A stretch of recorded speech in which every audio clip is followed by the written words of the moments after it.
तो hello guys, स्वागत है आपका फिर से हमारे यूट्यूब चैनल ज्ञापन एकेडमी 2 में। तो आज हम बात करने वाले हैं डीएलएड एंट्रेंस एग्जाम में पूछे जाने वाले मोस्ट वीवीआई क्वेश्चन के बारे में दोस्तों। तो वीडियो में आखिरी तक बने रहना है और आपको हमारे चैनल से जुड़े रहना है। अगर आपको हमारा वीडियो अच्छी तरीके से समझ में आए तो आप हमारे चैनल को लाइक सब्सक्राइब करना, नोटिफिकेशन को ऑन करना और वीडियो को शेयर करना ना भूले, ताकि जो भी वीडियो हमारे चैनल पर अपलोड किया जाए वो सबसे पहले आप तक पहुंच जाए। दोस्तों आज का ये वीडियो बहुत ही इंपॉर्टेंट कह लीजिए, बहुत ही वीवीआई क्वेश्चन लेके आए हैं दोस्तों। 30 मोस्ट ऐसे वीवीआई क्वेश्चन लेके आए हैं दोस्तों, जो इस बार के डीएलएड एंट्रेंस एग्जाम में 2025 के डीएलएड एंट्रेंस एग्जाम में यही 30 क्वेश्चन आपको देखने को मिलेगा दोस्तों। ठीक है, बस वीडियो को आखिरी तक वॉच कीजिएगा दोस्तों, क्योंकि हम जितने भी क्वेश्चन लेके आते हैं मोस्ट वीवीआई क्वेश्चन लेके आते हैं दोस्तों। ठीक है, इससे पहले भी हमारे चैनल पे जितना भी सेट यानी कि 2015 से लेके 2025 तक का जितना भी सेट अपलोड किया गया है दोस्तों, आप लोग उसे भी जाके पूरा वॉच कीजिए, ताकि 2025 का डीएलएड एंट्रेंस एग्जाम में आपको किसी तरीके का दिक्कत ना हो सके और आप जो है आसानी से जो है डीएलएड एंट्रेंस एग्जाम क्वालिफाई कर जाए और आपको आसानी से जो है सरकारी कॉलेज पा सके दोस्तों। ठीक है, वीडियो में आखिरी तक बने रहना है, क्योंकि आज का ये सेट हम ला है 2025 का सेट है और सेट नंबर जो है 23 है। क्या है? 23 है। ठीक है, बिहार डीएलएड संयुक्त प्रवेश परीक्षा यानी कि डीएलएड एंट्रेंस एग्जाम में पूछे जाने वाले प्रश्न है दोस्तों। ठीक है, आइए बिना देरी के हम लोग स्टार्ट करते हैं दोस्तों। ठीक है, पहला क्वेश्चन क्या पूछा दोस्तों? पृथ्वी के वायुमंडल में कार्बन गैस का प्रतिशत कितना होता है दोस्तों? तो जैसा कि आपको पता होना चाहिए कि पृथ्वी के जो वायुमंडल में कार्बन गैस जो प्रतिशत होता है उसका वो होता है 0.03% होता है, यानी कि 0.03% होता है दोस्तों। ठीक है, यानी कि पहला का बी बिल्कुल राइट आंसर हो जाएगा दोस्तों। ठीक है, ये क्योंकि ये जो हम क्वेश्चन लेके आए दोस्तों, ये डीएलएड एंट्रेंस एग्जाम में 300 छपेगा और जो है हो सकता है आप 300 बना के भी आएंगे दोस्तों। ठीक है, क्योंकि पूरा आवाज कीजिएगा तो आपको जो है किसी तरीके का दिक्कत ना हो सकेगा दोस्तों। बस हम आपसे यही बार बार जो है रिक्वेस्ट करेंगे कि हमारा वीडियो जो है बिना स्किप किए वॉच कीजिएगा दोस्तों, क्योंकि पूरा यूट्यूब चैनल पे जो है हम पूरे वीवीआई क्वेश्चन लेके आते हैं दोस्तों। पूरे यूट्यूब चैनल पे इतना वीवीआई और मोस्ट इंपॉर्टेंट क्वेश्चन कोई नहीं लेके आता होगा जितना हम आपके लिए लाते हैं दोस्तों। ठीक है, और हमारे यूट्यूब चैनल से जो है जुड़े रहिएगा, लाइक सब्सक्राइब कीजिएगा, नोटिफिकेशन को ऑन कीजिएगा और वीडियो को शेयर भी करना ना भूलिएगा दोस्तों। ठीक है, पहला क्वेश्चन क्या राइट आंसर हो जाएगा? 0.03%, यानी कि पृथ्वी के वायुमंडल में जो कार्बन गैस पाया जाता है वो 0.03% पाया जाता है दोस्तों। ठीक है, आइए दूसरा नंबर सवाल देखते हैं दोस्तों। दूसरा नंबर सवाल क्या पूछा दोस्तों? इनमें से कौन सबसे सक्रिय धातु है? तो जैसा कि आपको हमने इससे पहले वाले मोस्ट वीवीआई क्वेश्चन में भी बताए होंगे और एक और वीडियो में भी ये क्वेश्चन आया होगा। ठीक है दोस्तों, तो उसमें भी बताए थे कि सबसे जो सक्रिय धातु होता है वो लोहा होता है दोस्तों। क्या होता है? लोहा होता है दोस्तों, यानी कि दूसरा का बी बिल्कुल राइट आंसर हो जाएगा दोस्तों। ठीक है, आइए तीसरा नंबर सवाल देखते हैं दोस्तों। तीसरा नंबर सवाल क्या पूछा है दोस्तों? टंगस्टन कितने डिग्री ताप पर पिघलता है दोस्तों? तो आपको जैसा कि मालूम होना चाहिए कि टंगस्टन जो है 3422 डिग्री सेल्सियस, क्या 3422 डिग्री सेल्सियस पे जो है टंगस्टन का जो है ताप जो है पिघलता है दोस्तों। ठीक है, यानी कि 3 का सी बिल्कुल राइट आंसर हो जाएगा दोस्तों। ठीक है, आइए 4 नंबर सवाल देखते हैं दोस्तों। 4 नंबर सवाल क्या पूछा है दोस्तों? पत्ती की किनारों के साथ पानी की बूंदों के रूप में निकलना कहलाता है दोस्तों। तो 4 का राइट आंसर क्या हो जाएगा दोस्तों? तो 4 का अगर राइट आंसर अगर आपको पता होगा तो आप लोग जरूर हमें कमेंट में बताइएगा। तो 4 का राइट आंसर हो जाएगा गुटेशन, यानी कि पत्ती के किनारों के साथ जो पानी की बूंदों के रूप में निकलता है वो गुटेशन निकलता है। क्या निकलता है? गुटेशन निकलता है दोस्तों। ठीक है, यानी कि 4 का डी बिल्कुल राइट आंसर हो जाएगा दोस्तों। ठीक है, आइए 5 नंबर सवाल देखते हैं दोस्तों। ठीक है, 5 नंबर सवाल क्या पूछा है दोस्तों? लाइम जल है, तो आपको पता होना चाहिए कि लाइम कैसा जल होता है? तो लाइम एक कैल्शियम हाइड्रोक्साइड होता है। क्या होता है? कैल्शियम हाइड्रोक्साइड, यानी कि CaOH2। क्या? CaOH2, यानी कि 5 का ए बिल्कुल राइट आंसर हो जाएगा दोस्तों। ठीक है, कैल्शियम हाइड्रोक्साइड। ठीक है, फुल फॉर्म इसका हो जाएगा 5 का। आइए 6 नंबर सवाल देखते हैं। 6 नंबर सवाल क्या पूछा दोस्तों, कौन सा रंग है जिसका खतरे के सिग्नल में उपयोग किया जाता है दोस्तों। तो आपको पता होना चाहिए कि जो खतरा का जो सिग्नल होता है वो लाल रंग होता है। क्या होता है, लाल रंग होता है दोस्तों, यानी कि 6 का डी बिल्कुल राइट आंसर हो जाएगा दोस्तों। ठीक है, आइए 7 नंबर सवाल देखते हैं दोस्तों। ठीक है, 7 नंबर सवाल क्या पूछा दोस्तों, कुडनकुलम अभिक्रिया ऊर्जा केंद्र भारत के किस राज्य में स्थित है। तो आपको पता होना चाहिए कि कुडनकुलम जो है भारत के किस राज्य में स्थित है। तो 7 का राइट आंसर अगर आपको पता होगा तो आप लोग जरूर हमें कमेंट में बताइएगा। तो कुडनकुलम जो है नाभिकीय ऊर्जा जो है भारत के तमिलनाडु में स्थित है। कहां है, भारत के तमिलनाडु में स्थित है दोस्तों। ठीक है, यानी कि 7 का डी बिल्कुल राइट आंसर हो जाएगा दोस्तों। ठीक है, वीडियो में आखिरी तक बने रहना है दोस्तों, क्योंकि हम बहुत ही मोस्ट वीवीआई क्वेश्चन लेके आए हैं दोस्तों। ठीक है, तो 8 नंबर सवाल क्या पूछा दोस्तों, इथेनॉइक अम्ल का जलीय विलयन कहलाता है दोस्तों। तो आपको पता होना चाहिए कि एथेनॉइक अम्ल का जलीय विलयन जो है वो सिरका कहलाता है दोस्तों। क्या कहलाता है, सिरका कहलाता है, यानी कि 8 का बी बिल्कुल राइट आंसर हो जाएगा दोस्तों। ठीक है, आइए 9 नंबर सवाल देखते हैं दोस्तों। 9 नंबर सवाल क्या पूछा दोस्तों, वाष्पीकरण की प्रक्रिया के कारण वस्तुएं क्या होती है दोस्तों। तो आपको पता होना चाहिए कि वाष्पीकरण की प्रक्रिया के कारण जो है वस्तुएं जो है ठंडी हो जाती है दोस्तों। क्या होती है, ठंडी हो जाती है दोस्तों। ठीक है, यानी कि 9 का बी बिल्कुल राइट आंसर हो जाएगा दोस्तों। ठीक है, वीडियो को बिना स्किप किए वॉच कीजिएगा दोस्तों, क्योंकि ये 300 क्वेश्चन जो है आपको इसी बार के डीएलएड एग्जाम में देखने को मिलेगा दोस्तों। ठीक है, बस बिना स्किप किए वॉच कीजिएगा दोस्तों, क्योंकि हम आपके लिए इतना मेहनत कर रहे हैं, तो आप थोड़ा सा भी अपने तरफ से मेहनत कीजिए दोस्तों। ठीक है, आइए 10 नंबर सवाल देखते हैं। 10 नंबर सवाल में क्या पूछा है दोस्तों, G77 की स्थापना कब हुई थी दोस्तों। तो आपको पता होना चाहिए कि G77 की स्थापना जो हुई थी 1964 ईस्वी में हुई थी। कब हुई थी, 1964 ईस्वी में दोस्तों। ठीक है, यानी कि 10 का बी बिल्कुल राइट आंसर हो जाएगा दोस्तों। ठीक है, आइए 11 नंबर सवाल देखते हैं दोस्तों।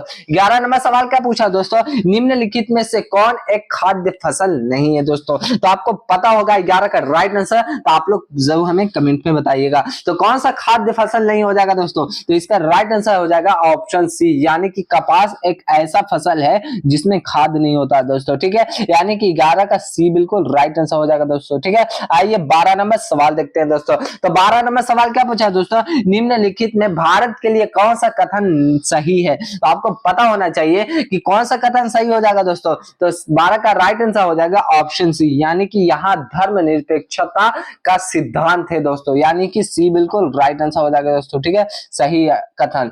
आइए 13 नंबर सवाल देखते हैं दोस्तों। तो 13 नंबर सवाल क्या पूछा है दोस्तों, 2011 की जनगणना के अनुसार बिहार में प्रति वर्ग किलोमीटर जनसंख्या घनत्व दोस्तों। तो अगर 13 का राइट आंसर क्या हो जाएगा दोस्तों, तो अगर 13 का राइट आंसर अगर आपको पता होगा तो आप लोग जरूर हमें कमेंट पे बताइएगा। तो आपको पता होना चाहिए कि 2011 के जनगणना के अनुसार बिहार के प्रति वर्ग किलोमीटर जनसंख्या घनत्व कितना होता है, तो होता है 1106 व्यक्ति। कितना, 1106 व्यक्ति, यानी कि 13 का बी बिल्कुल राइट आंसर हो जाएगा दोस्तों। ठीक है, बी बिल्कुल राइट आंसर हो जाएगा। आइए 14 नंबर सवाल देखते हैं दोस्तों।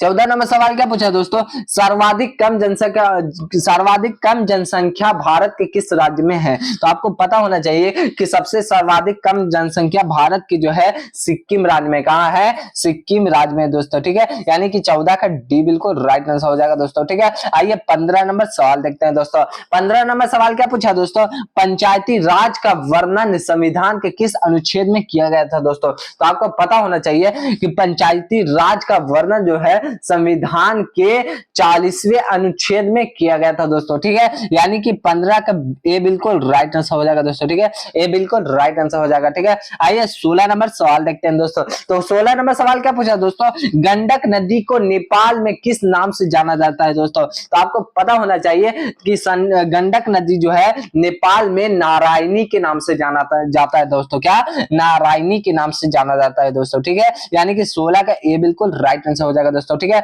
आइए 17 नंबर सवाल देखते हैं दोस्तों। तो 17 नंबर सवाल क्या पूछा है दोस्तों, पहला संथाली जिसने अंग्रेजों पर हथियार उठाया था दोस्तों। तो 17 का राइट आंसर क्या हो जाएगा दोस्तों, कौन था वो, तो पहला संथाली जिसने अंग्रेजों पर हथियार उठाया था वो था तिलका मांझी। क्या, तिलका मांझी उनका नाम था दोस्तों। ठीक है, यानी कि 17 का सी बिल्कुल राइट आंसर हो जाएगा दोस्तों। ठीक है, सी बिल्कुल राइट आंसर हो जाएगा। आइए 18 नंबर सवाल देखते हैं दोस्तों। 18 नंबर सवाल क्या पूछा दोस्तों, लक्ष्मी सागर झील कहां स्थित है दोस्तों। तो आपको पता होना चाहिए कि लक्ष्मी सागर झील जो है दरभंगा में स्थित है। कहां है, दरभंगा में, यानी कि 18 का बी बिल्कुल राइट आंसर हो जाएगा दोस्तों। ठीक है, आइए 19 नंबर सवाल देखते हैं दोस्तों। ठीक है, 19 नंबर सवाल क्या पूछा दोस्तों, आधुनिक युग में प्रत्यक्ष लोकतंत्र कहां है। तो आपको पता होना चाहिए कि आधुनिक युग में प्रत्यक्ष लोकतंत्र जो है स्विट्जरलैंड में स्थित है। कहां है, स्विट्जरलैंड में दोस्तों। ठीक है, यानी कि 19 का डी बिल्कुल राइट आंसर हो जाएगा दोस्तों। ठीक है, आइए 20 नंबर सवाल देखते हैं दोस्तों। ठीक है, 20 नंबर सवाल क्या पूछा है दोस्तों, जरूजेल्स्की किस देश के राष्ट्रपति थे। तो आपको पता होना चाहिए कि जरूजेल्स्की जो है किस राज्य के थे। तो 20 का राइट आंसर अगर आपको पता होगा तो आप लोग जरूर हमें कमेंट में बताइएगा। तो जरूजेल्स्की जो है पोलैंड के राष्ट्रपति थे। कहां के थे, पोलैंड के, यानी कि 20 का बी बिल्कुल राइट आंसर हो जाएगा दोस्तों। ठीक है, बस वीडियो को बिना स्किप किए वॉच कीजिएगा दोस्तों, क्योंकि वीडियो बहुत ही इंपॉर्टेंट है दोस्तों। ठीक है, आइए बिना स्किप किए वॉच कीजिएगा। आइए 21 नंबर सवाल देखते हैं दोस्तों। तो 21 नंबर सवाल क्या पूछा दोस्तों, वर्ष 1948 में जर्मनी की मुद्रा का नाम क्या था दोस्तों। तो 21 का राइट आंसर अगर आपको पता होगा तो आप लोग जरूर हमें कमेंट में बताइएगा दोस्तों। तो 21 का राइट आंसर क्या हो जाएगा, 1948 में जर्मनी की मुद्रा क्या थी, तो ये था डाइचे मार्क। क्या, डाइचे मार्क था। ठीक है, यानी कि ऑप्शन सी बिल्कुल राइट आंसर हो जाएगा दोस्तों 21 का। ठीक है, आइए 22 नंबर सवाल देखते हैं दोस्तों।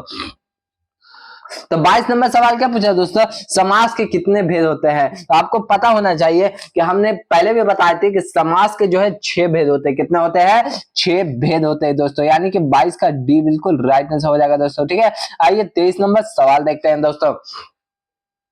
23 नंबर सवाल क्या पूछा दोस्तों, शब्दों के सार्थक मेल को क्या कहते हैं दोस्तों। तो आपको पता होना चाहिए कि शब्दों के जो सार्थक मेल को वाक्य कहते हैं। क्या कहते हैं, वाक्य कहते हैं दोस्तों। ठीक है, यानी कि 23 का ए बिल्कुल राइट आंसर हो जाएगा दोस्तों। ठीक है, आइए 24 नंबर सवाल देखते हैं दोस्तों। 24 नंबर सवाल क्या पूछा दोस्तों, कवित्व वर्णिक छंद में कुल कितने वर्णन होते हैं दोस्तों। तो आपको पता होना चाहिए कि कवित्व जो वर्णक छंद में जो होते हैं वो होते हैं 31 कुल जो है वर्ण होते हैं दोस्तों, यानी कि 24 का राइट आंसर डी बिल्कुल राइट आंसर हो जाएगा दोस्तों, यानी कि 31। ठीक है, डी बिल्कुल राइट आंसर हो जाएगा दोस्तों। ठीक है, आइए 25 नंबर सवाल देखते हैं दोस्तों। तो 25 नंबर सवाल क्या पूछा दोस्तों, निम्न में से कौन सा वाक्य शुद्ध है। तो आपको पता होना चाहिए कि कौन सा वाक्य शुद्ध हो जाएगा दोस्तों। तो 25 का राइट आंसर अगर आपको पता होगा तो आप लोग जरूर हमें कमेंट में बताइएगा। तो इसका राइट आंसर हो जाएगा पुलाव बहुत लजीज है। ठीक है, ये बिल्कुल शुद्ध आंसर हो जाएगा इसका। और जितने भी इसके बाद वे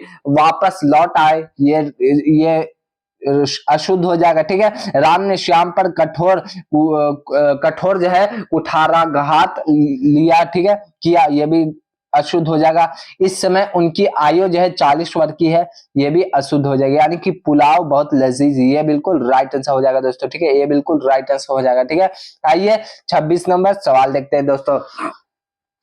26 नंबर सवाल क्या पूछा दोस्तों, उद्देश्य के विषय में जो कुछ कहा जाए उसे कहते हैं। तो इसका राइट आंसर क्या हो जाएगा दोस्तों, तो 26 का राइट आंसर अगर आपको पता होगा आप लोग जरूर हमें कमेंट में बताइएगा। तो आपको पता होना चाहिए कि उद्देश्य के विषय में जो कुछ कहा जाए उसे कहते हैं विधेय। क्या कहते हैं, विधेय कहते हैं दोस्तों। ठीक है, यानी कि 26 का सी बिल्कुल राइट आंसर हो जाएगा दोस्तों। ठीक है, आइए 27 नंबर सवाल देखते हैं दोस्तों। 27 नंबर सवाल क्या पूछा है दोस्तों, शब्द शक्ति के भेद कितने होते हैं दोस्तों। तो आपको पता होना चाहिए कि शब्द शक्ति है उसका जो भेद होता है 3 होता है। कितना होता है, 3 होता है दोस्तों। ठीक है, यानी कि 27 का डी बिल्कुल राइट आंसर हो जाएगा दोस्तों। ठीक है, आइए 28 नंबर सवाल देखते हैं दोस्तों। ठीक है, 28 नंबर सवाल क्या पूछा है दोस्तों, कवि का स्त्रीलिंग रूप है। तो आपको पता होना चाहिए कि कवि का जो स्त्रीलिंग जो रूप होता है वो कवित्री होता है। क्या होता है, कवित्री, क्या, कवित्री। ठीक है, यानी कि 28 का बी बिल्कुल राइट आंसर हो जाएगा दोस्तों। ठीक है, आइए 29 नंबर सवाल देखते हैं दोस्तों। 29 नंबर सवाल क्या पूछा है दोस्तों, कोसों दूर भागना मुहावरे का अर्थ है। तो आपको पता होना चाहिए कि कोसों दूर भागना मुहावरे का अर्थ होता है बहुत अलग रहना। क्या? बहुत अलग रहना दोस्तों, ठीक है। यानी कि 29 का सी बिल्कुल राइट आंसर हो जाएगा दोस्तों, ठीक है। आइए 30 नंबर सवाल देखते हैं दोस्तों। 30 नंबर सवाल क्या पूछा है दोस्तों, बहुत ही इंपॉर्टेंट है सवाल। 30 नंबर सवाल क्या पूछा है, रोटी कमाना मुहावरे का सही अर्थ होगा। तो आपको पता होना चाहिए कि रोटी कमाना मुहावरे का सही अर्थ क्या होता है, जीविकोपार्जन करना। क्या? जीविकोपार्जन करना रोटी कमाना मुहावरे का अर्थ हो जाएगा दोस्तों, ठीक है। यानी कि 30 का ए बिल्कुल राइट आंसर हो जाएगा दोस्तों, ठीक है। ए बिल्कुल राइट आंसर हो जाएगा दोस्तों। आशा करता हूं, उम्मीद करता हूं कि आपको हमारा वीडियो जो है बहुत अच्छे तरीके से जो है समझ में आएगा दोस्तों। और इसी तरीके का वीडियो देखने के लिए हमारा यूट्यूब चैनल से जुड़े रहे, इसको लाइक सब्सक्राइब करें, नोटिफिकेशन ऑन करें और वीडियो को शेयर करना ना भूले, और जो है कमेंट में अपना राय भी बताना ना भूलिएगा दोस्तों, ठीक है। मिलते हैं आपसे एक नेक्स्ट वीडियो में, तब तक के लिए जय हिंद, जय भारत।